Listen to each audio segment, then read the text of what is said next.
Hello, I'm Somi Arian.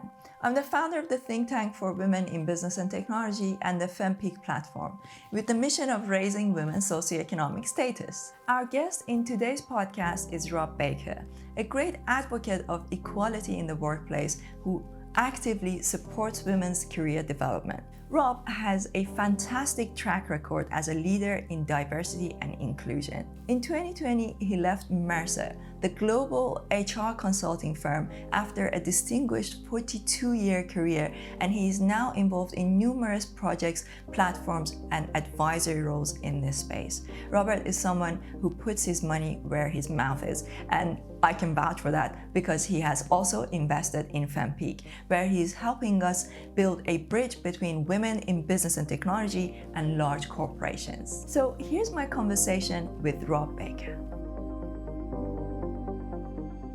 So part of what I wanted to talk to you about today was why did you decide to invest in FemPeak? You came to one of our events as a speaker, as a panelist, and I felt that we really were aligned in terms of the goal that we have at FemPeak. And it was great to then talk to you. And at the time, I didn't know that you were going to invest, but it became it was great to have you on board. It is great to have you on board. But I just wonder, as a man, a lot of times when we reach out to people with our outreach campaign that we're doing, if some people who get the message, they are like, why are you contacting me? I'm a man, and I just wonder what goes on in their head that they think, that they give us that kind of response, and how can we have more people like you? How can I attract more allies? And also, why do you think it's important to have more allies in that sense? From not just men, different genders. Yeah. So it'll be interesting to hear your thoughts on that. Okay. Well, it's great to chat with you about this. And I think the really good news is actually there are more men like me who really want to be allies for, let's call it gender equality or gender balance, etc. And I mean, I've been involved with this kind of movement for quite some years now. I've been on the board of women's networks and still am on the board of a couple of women's networks. And what I see with some of the events that we put on is there are a lot of men out there that really do want to engage with this, and quite a lot of senior men. So we're running events for CEOs and C-suite men who really kind of get why this is important to them personally, but also important to their businesses. And so I think it's kind of reassuring that we can't stereotype and say, well, not all men are interested in this, because I think actually there are some men that really are passionate about making a difference, really. And I think that's kind of what I wanted to do right at the beginning. I wanted to kind of get involved in a world which I didn't think was very fair. To me, it didn't seem right that we didn't have more gender balance in organizations. It didn't seem right to me that women's careers weren't able to advance in the same ways that men didn't somehow think they had duties of childcare, elder care, home care, all of that kind of stuff, that we had such a gendered approach to work, which I thought was, not good in the work environment and not good for business, but also not particularly good at home either. And I think the pandemic has really brought that out in even more sort of extreme view, as it were, because the pandemic's been very hard for women, I think, because they've been homeschooling kids, they've been, potentially trying to juggle all their work and run the household sometimes. It's been great to see some of the men stepping up, but again, I think probably hasn't been enough of that. But I think there are, a significant number of men out there who do want to engage, who do want to go to know more and to do more. But some of this is about them finding a way to be able to get to that place. And as men, we're kind of brought up to reject everything feminine, to kind of not be thinking of ourselves as kind of feminine in any way. So when we're approached by another man about getting involved with this, it somehow seems more appealing than if we're approached by women to get involved. I mean, personally, I've always been comfortable around women and in women's networks. I've often been the only man, for example. But for me, that hasn't been an issue, but I know for other men that's more of a struggle sort of for them. So I think, one of the things I think we have to do with the gender balance movement to get more men involved is to find ways to, to explain it to men, to use language that is inclusive to men, and to help them feel actually there's something for them in this, which is my kind of key point, which is men benefit from gender balance because we liberate ourselves from all those expectations of the alpha male world that we have, which a lot of men really struggle with, and I think one of the things that attracted me to the women's networks and learning more about what's the lived experience of women, for example, was that by doing that and by helping bring about a bit more gender balance, actually I freed myself to not be a typical alpha male. I could explore some of the sides of me and being a man in a non-stereotypical way. So it's all about, for me, breaking down the stereotypes and biases around what women do typically and how women are, and what men do and how men are. And I think it's great to see we're starting to see a lot more of interest in that. But obviously there's still a lot more to do. Definitely. So when you talk about, that there are a lot of men who are willing to help and want to be part of such an initiative, you're right, there are some. But then one of the challenges that I have is that even after I find those people and they want to come in, for example, they're like, look, I'm happy to come in and help your audience with negotiation techniques, for example, or I can come and teach them, finance, right? Then we run into a different problem. The reason why we are building such a network is to highlight women who are doing these things, to teach, to show other women the potential role models, or that's why we call them role model. Maybe it's not the right word. That's why we came up with our own wording, Sherpanis and Ranamas, right? Which great. Is like, it's not exactly a role model. It's more of a mentor / champion, in those areas, right? And the problem we run into is that sometimes I'm not entirely sure how to collaborate with men. I would like them to be part of it, but sometimes let's say, for example, if I bring you to teach a group of women how to negotiate, the problem that we run into is that then they're going to say, okay, of course he's going to be confident. He's a man. Of course he's going to, be comfortable around numbers or or finance or whatever. He's a man. You see, that's why I'm trying to show more women who have confidence, who do those things, right? But at the same time, I think it's great to have men on the panel and in the discussion without making the women feel like, of course, he's going to be good at that. It's typical, it's the thing that men do. So I wonder, of all the various organizations that you've been part of, how have you seen different people tackling this and overcoming it? And has it been effective? Well, I think the first thing to say is actually I'm quite horrified by the prospect you might bring me in to try and teach anybody anything, because I think when as a man, one of the things I thought I had to do first of all was listen and acknowledge the fact that there was loads that I didn't know, and I think that's maybe where it is a challenge sometimes for men to acknowledge that actually there's a whole series of things that we are not aware of and not familiar with, and that actually we can learn from women. So actually, I think a great opportunity for you might be to set up events for men where they can actually learn about, kind of how women see the world and listening. Yeah, absolutely. I think that's a great sort of starting point. I've been involved in various organizations where we set up men's groups, if you like. And one of the things that I did right at the start of one was I played a video to the men of what women were saying about their experiences in the workplace.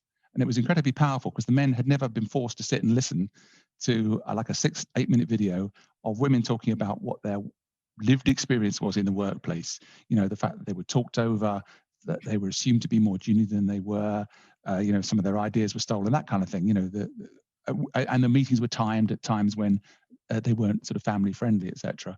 So the women talked about their experiences, and there was an aha moment for the men in the group, because it's like, wow, we've never realized that this is how our female colleagues experience the workplace, because of course they'd never experienced it that way. So for me, that was a kind of great way to start the session, because it got them thinking, my God, the stuff we don't know and we have to listen to, and then we have to think, okay, so then how do we respond as leaders to what we're hearing? How can we do things differently? And so I think there's an element of kind of, men being humble a bit at the beginning of what they don't know, and how that they can learn. But I think what can then happen is, men get into the kind of competitive bit where they say, okay, well, now I want to do more, okay, and I want to step up and I want to be an ally. And then they're almost competing with each other, to see who can be the best ally, and it's kind of interesting. I think if you're really clever, you can exploit that natural competitiveness that seems to be there in the male environment to kind of get them competing to be the best ally, but not to be saviors or champions, or I think that's not such a great place to kind of position it, because women don't need saving. I think that's the first thing. And men don't need to be put on any more pedestals than they've already been put on. So I get quite embarrassed if anyone says to me, "Oh, how great, you're on a board of Women's Network and all that stuff." I mean, like, I've often described it as, I'm very humbled to be invited onto it. It's been a massive learning and personal development for me. And I would say to most other men, get yourself involved with a Women's Network or women's group or whatever it is, because there's so much learning for you as a potential, as a leader, as a human being, and so I think it's striking that balance of getting them to listen, being a bit humble about what they don't know, but then maybe tapping into a little bit their competitive spirit to kind of say, okay, so what can you guys do now then? So how could we, how can we create a better future? And you get them to get involved in co-creating it. And I'm involved in a session on Friday, actually, where we're going to be working with a group of CEOs, co-creating a future where they have a huge say in what they're going to do to make the world a better place from a gender balance point of view. I love the co-creation idea. I was talking on a Clubhouse event the other day, and I said that they were like, okay, so where do you see FemPeak going? What do you want to eventually? I said, eventually what I want is for FemPeak to become obsolete. And they were like, what? But then you can't say that to an investor. I said, I can, because then it would morph into something new. It will become human peak, and it will become a lot better and stronger, So we're building FemPeak to level the playing field so that then we can build a future together, right? And then that's when we can look at, us and machines, right? And how we need both genders in this age of merging with technology. In 21st century, we're potentially merging with technology. We are increasing, like I'm wearing, look at how many smart devices, even my ring. I've got this other thing here, which I put on my earlobes. It basically helps me relax and meditate, etc. But all these devices are being mostly designed by men. So I think it's so important to have women at the table when we are designing these things, and for women to start companies, to build these tech startups, and whether it's biotechnology, whether it's AI, all of those things, finance and blockchain, all that stuff. So important to have women in those. Completely, yes. And like, women are sort of 70 to 80% of consumer decision making. They have massive say in what happens, and any company that doesn't really recognize that and get more women into their leadership or into their product development or whatever is missing a trick, basically. But why do you think that is? Sorry to interrupt, but why do you think this? Because what you just said, the decision making, the consumer decision making, that seems obvious, but at the same time, it seems like companies still develop their products and market their products in a way that is more male oriented. Well, it's amazing, for example, to find that there are fashionable goods manufacturers where the board is probably mostly men, but they're designing products for women. It's kind of like... I mean, look at the high heels, right? Yeah. So actually, I thought, this is really funny. I've been saying this to my team for a very long time. I said, when we become a really big company, when we've got like hundreds and then thousands of people, we're going to have one day a month where men have to wear high heels. And they were like, why? I said, just so they get a feel for how painful it is, right? because So have you come across this guy called Jeffrey Halter in the US? He runs a company called Why Women, and he's one of the guys out there that's actually trying to educate men about women's experiences, etc.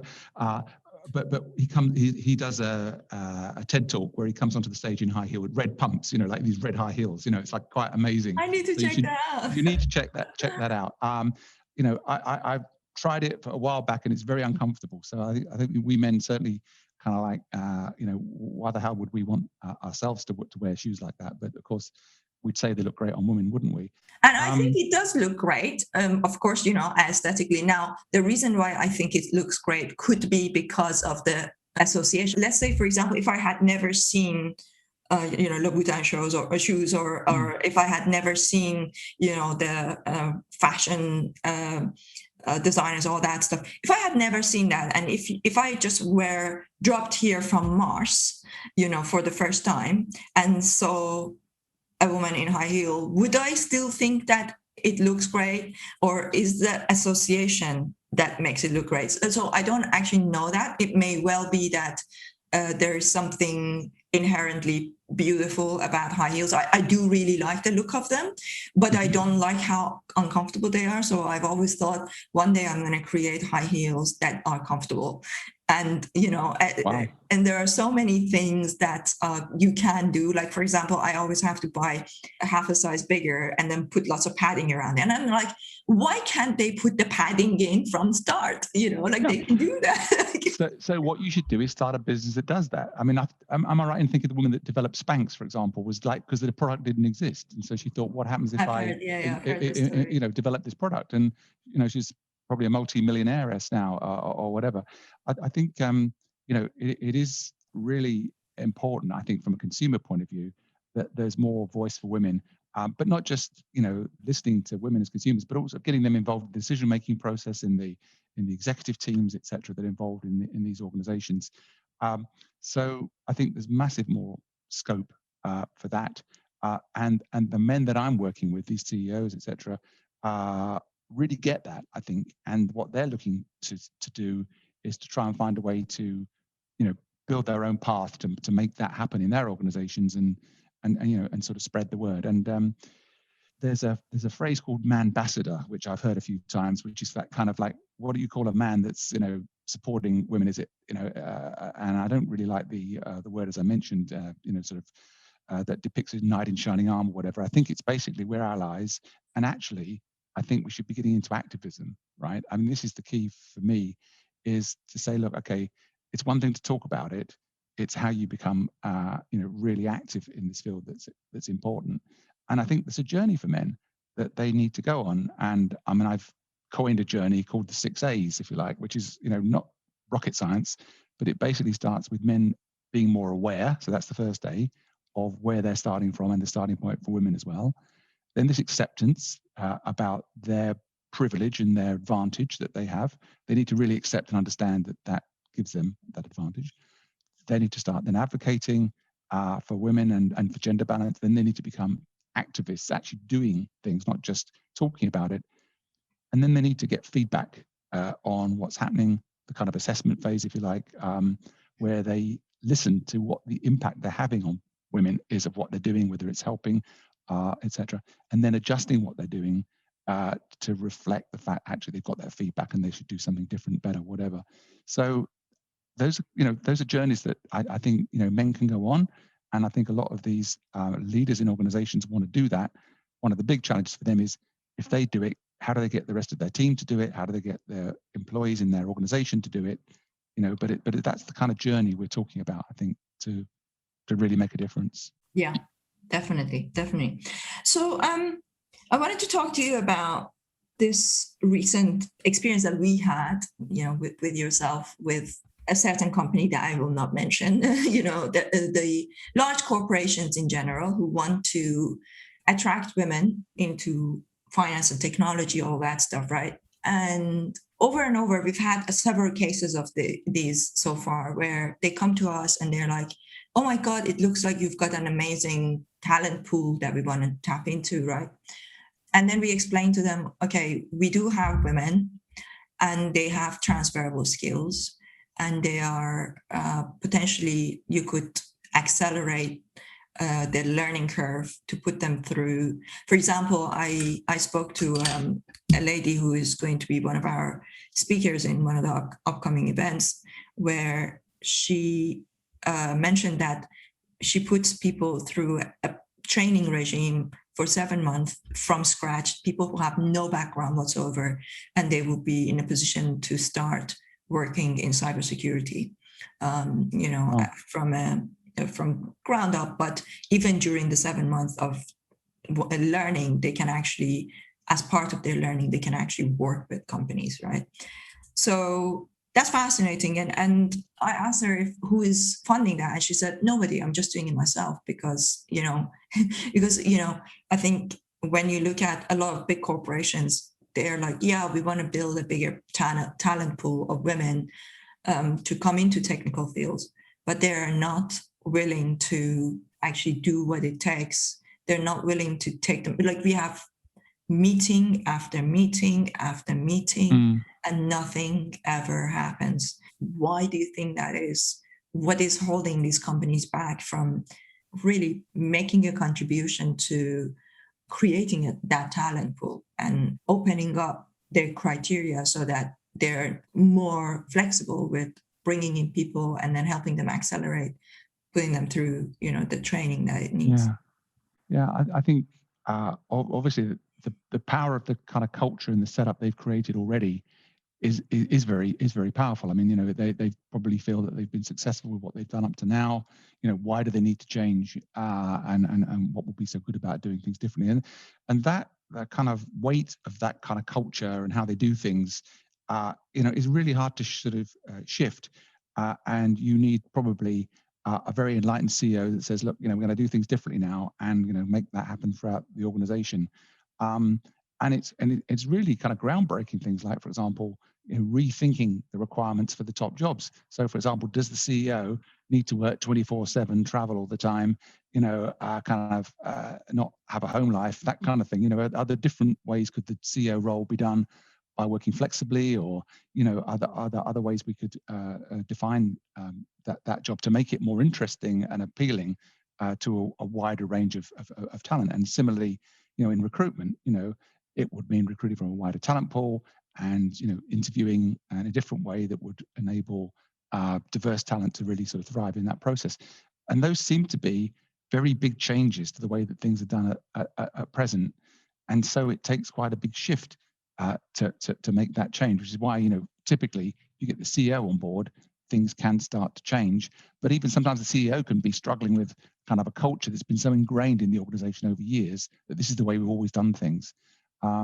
So I think the argument we used to hear, of course, was that there isn't a talent pool out there. We can't find enough women. We can't find enough diverse talent. Well, I think what you're doing with things like FemPeak is a way of answering that question. And creating, exactly. Yeah.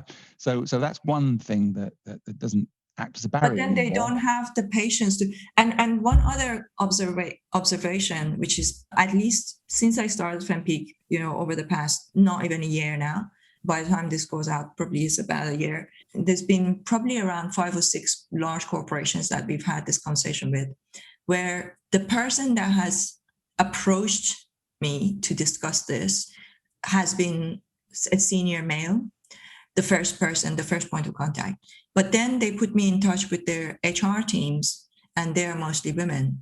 And that's where things stop. So there's always like a senior person who is trying to push for that. And then somehow when we get to the HR people, things get stuck. Now, I don't know if it's because the people in the HR are female, or this has been the case every time. I mean, I'm not talking about it being all the time like that, but it's been my experience. 5, 6 companies. I mean, it's big coincidence, if it's a coincidence, is that I get approached by typically an MD person, right? And they say, we need to hire more women. I really love what you're doing. Can you help us? Then I have a few meetings, and the final meetings come to meeting with people who actually work in HR. And at that point, I'm with a few women, right? And then they go and I don't hear back from them. And this happens every time. I wish I could understand why this is happening. Well, I guess one of the things is the extent to which HR has the power, the resources to change things so that the company can move in a different direction. Because often, like HR doesn't even sit on the board, for example, and is not necessary. I mean, HR often in many organizations is about just implementing kind of personnel policies almost, HR doesn't often act as the visionary. And it should do, but it doesn't often act as the visionary, the keeper of the culture, this is where we need to go. So there can be that gap, if you like, between the CEO and their commitment and what then the HR function can deliver. But of course, what you should be able to do then is kind of circle back to the CEO and say, hey, look, this isn't going the way that you said you wanted it to go. How do we navigate this?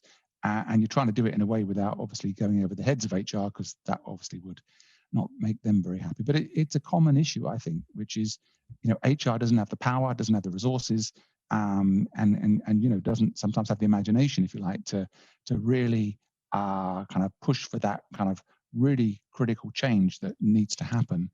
And if the CEO is not following up and saying, okay, like what is happening to the initiative that I kind of started, then things can quite quickly grind to a halt. So I think you've got to keep the CEO engaged all along, and that's not easy sometimes because they're busy people and they've probably introduced you thinking, okay, fine, now it can happen, it can move on. Yeah. But it's grinding to a halt because I think the HR folk maybe don't share the vision.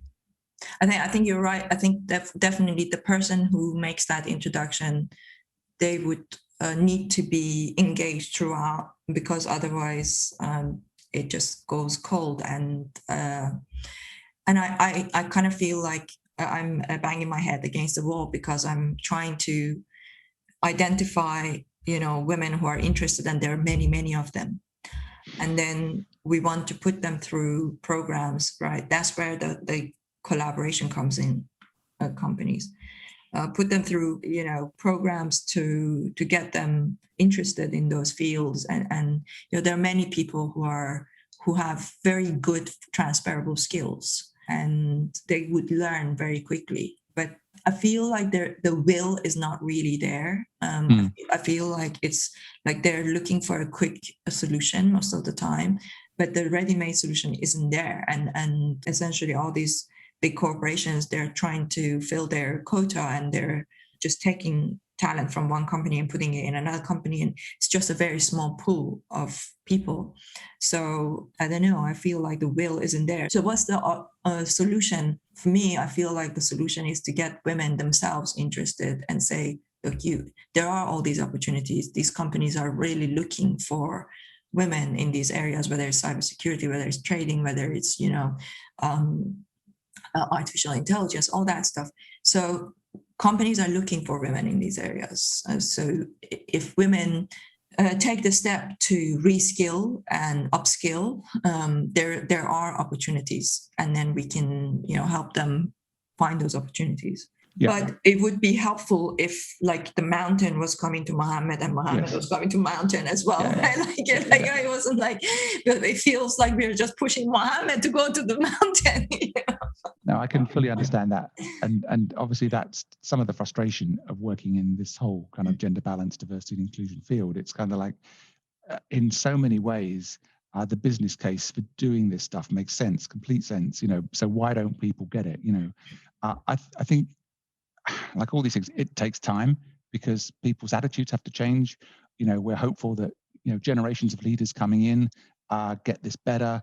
That there's a recognition now that this is not just about profit, it's about also how we engage our customers, our people, etc. There are multiple reasons for why organizations should be doing this, and trying to get that message across. I think you have to keep talking to people to find the ones that do want to take it forward. There are some companies out there, I think, that do want to see change. There are some CEOs out there that do want to see change.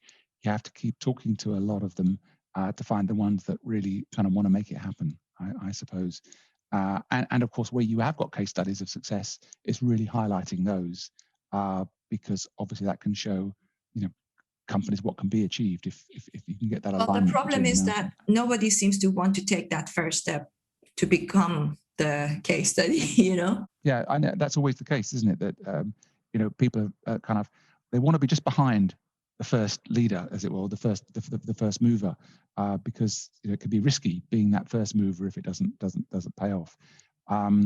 But I think certainly, I know of a number of CEOs who are kind of interested in kind of pursuing this. So I think we should have discussions with them about, okay, so what do they think gets in the way, and do they feel that progress isn't fast enough? So having more conversations, and I think inevitably doing that with men and women in the room, I think will help as well, because it's easy, I think, for a CEO to think, oh God, this is great, I'm doing all sorts of things that are sounding good, and women are very happy that I'm saying all these great things, but actually I'm not being held to account for whether anything's changing or not.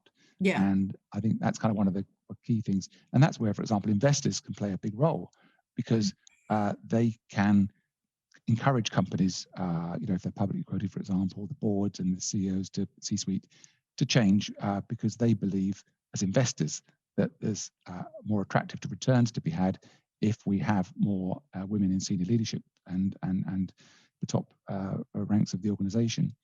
And I think going back to kind of why I invested in FemPeak, really for me actually, it's because I recognize that as a man throughout my working career, I've accumulated a number of advantages, and really it's time for me to kind of invest in female enterprises. And I've done that with my time in women's networks, etc. This is just an extension of that. It's kind of me trying to show, I suppose, that I'm kind of walking the talk a little bit, and I'm by no means like perfect in that way, but it's just that trying to do a little bit to say, yeah, this is actually a really worthwhile thing to support, because you're doing a great job, your organization's doing a great job, and it also actually sounds, if we could get it right, we'll get more people listening, we could actually have a very fabulous business case, and the upside could be huge. But it's that getting that shift, that tipping point where all of a sudden this becomes the way to do things, as opposed to something that people are resisting. Yeah, definitely. And also, one other experience that I've had quite a lot is that some gentleman who works in some big organization says, oh, I really like what you're doing. Let me introduce you to something women's fund, enterprise, that are going to support you, right? And then they put me in touch with somebody, they're usually a woman. And then I have a conversation, and I'm like, in the end, I'd be scratching my head thinking, why did I have this? What was this about, right? Mm-hmm. And it basically seems like there are a ton of organizations that have got this women support thing name on it, right? And nothing has ever come out of any of these things, in my experience. And I've been pretty, I think I've built a really great, as we speak, as of this recording, we have over 35,000 people, who have joined, Wow. right? And the way that it's going, we are at around 400 to 500 a day, that are joining our mailing list, and then we are slowly onboarding people to the platform. So I feel like we've built a real momentum, and we've got some really amazing people, our Shapanis, our board members, all that stuff. If I can't get any support, who can? like what are they looking for? What does it take to get more support for female-led startups, tech startups, that are really trying to build something and make their way into the bigger, wide world out there. So I don't know what your experience has been from being part of so many networks, but how can we get from just networking and talking to actually seeing, does anybody actually help women? How come I've not seen any? I just feel like people just kind of pass you from one person to another. And that's why I gave up. I was like, I'm going to raise investment from my own network, and I'm going to take matters in my own hand. Yeah. Because if I wait for government organizations, grants givers, all that stuff, all these organizations that pretend, maybe they don't pretend, but I've not seen, to be helping women, female-led startups, I don't actually know. Like sometimes people come to me and say, how can I get help from all these grant bodies, and then there are all sorts of enterprises. How can you get help? And I'm like, to be honest, I don't know, because I think don't waste your time. Just go build your own network on LinkedIn, create your own crowd. Don't wait for the government, because or not government, also big organizations, because they just talk and they just want to tick a box and show that they are doing something. So I just wonder, what is, like, as somebody like yourself, being out there, being part of so many networks, is there any real benefit to spending the time to engage with these organizations? And how can women startup leaders, get any kind of support for what they're doing? Yeah. Gosh, I mean, we are talking about something that's been an issue for many, many years. But as I said, I think we are starting to see some shifts. I think we are starting to see some men, for example, and some CEOs that really do take this more seriously. I think working together maybe also can help. I mean, so for example, one of the things I was thinking as I was listening to you talk was, why don't we go together and talk to some of these organizations and see if together we craft a compelling message that they listen to. I don't know, we've got to try a few different things. Sometimes I have found that if a man's involved in the conversation, it helps a bit, but it shouldn't be that way. Do you see what I mean? And that's the thing that frustrates me quite a lot of the time. But I think anyway, let's talk to some of the CEOs that say that they are interested in this. Let's go together and let's see if we can get them to really commit to doing something and to doing more. And then, if we get a few of them, maybe we create a bit of a momentum, which then, might persuade more to join. But we're up against something that's been in place for a long time, and things don't change that quickly, unless there's some fabulous tipping point we reach, if you like. So, I want to be there with you on that journey to kind of get more gender balance, to get more impact, to get more opportunities for women, and I think in a sense for men as well. But it will be effort we have to put in. We'll have to do it together, but that doesn't stop. I think what you're doing is great. Like saying, look, we women are going to just do our own thing. We're going to get on with it. Fantastic. But let's also leave the door open to working together to try and bring more of these organizations in. There's no easy answer, I'm afraid. I don't have an easy answer to the question. Yeah, and it kind of proves my point in a way, that ultimately, I do think, yes, you're right. I think there are people out there who would like to make changes, but maybe it's not high enough on their priority, on their agenda. But, I'm a bit of an anarchist. I've always been a bit of a rebel. Not a bit. I've been actually, my rebellion is one of the things I'm very proud of. I remember one of my proudest memories is that I was 19 when I started working in the Dutch embassy in Tehran. And they made a change to the way that they would pay us, where it would mean that was a time, I think, around, I can't remember if it had something to do with euro, dollar, or something like that. But anyway, so it was something that meant that we would take home about 15 to 20% less salary. And we were sitting in a big meeting and nobody picked up on that. Like they said, yeah, we're going to do this change, and from now on you're going to get paid in like this currency, and things are changing. And I did a calculation in my head and I realized that actually we are going to get paid less.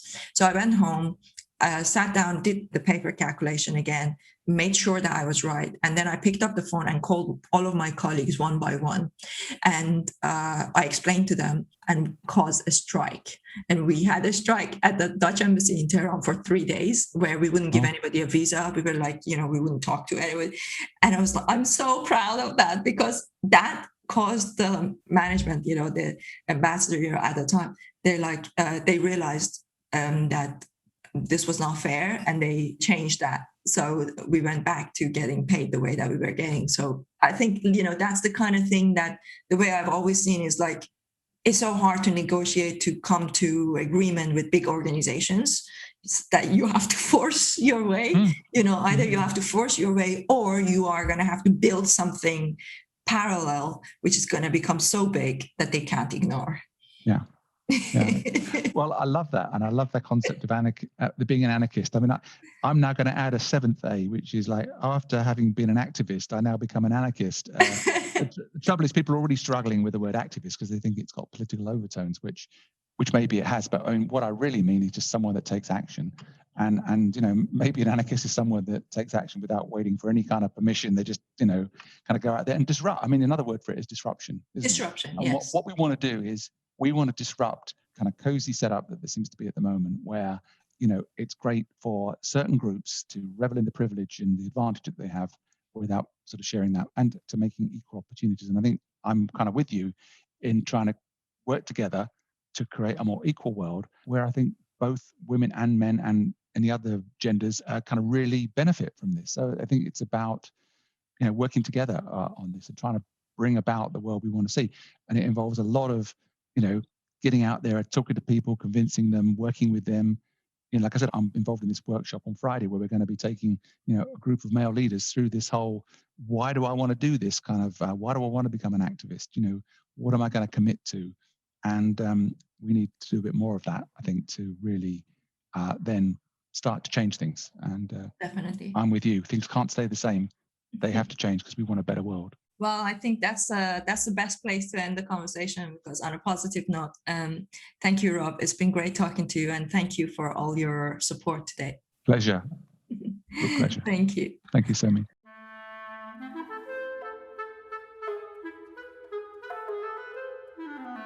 I hope you enjoyed this conversation with Rob Baker. We really need more men like Robert in the diversity and inclusion space, and I really hope that he can inspire many others to get involved and actively support women, in particular in business and technology. Remember to subscribe to this podcast on Apple, Spotify, and any other one of your favorite podcast channels. And don't forget to give it a 5-star rating and write a review. You can also find the full video of these conversations on my YouTube channel. Oh, and connect with me on LinkedIn, Twitter, Instagram, or Clubhouse at Somi Arian. Finally, if you're not yet a member of FemPeak, head over to fempeak.ai, register, and join a community that actively supports women's professional growth.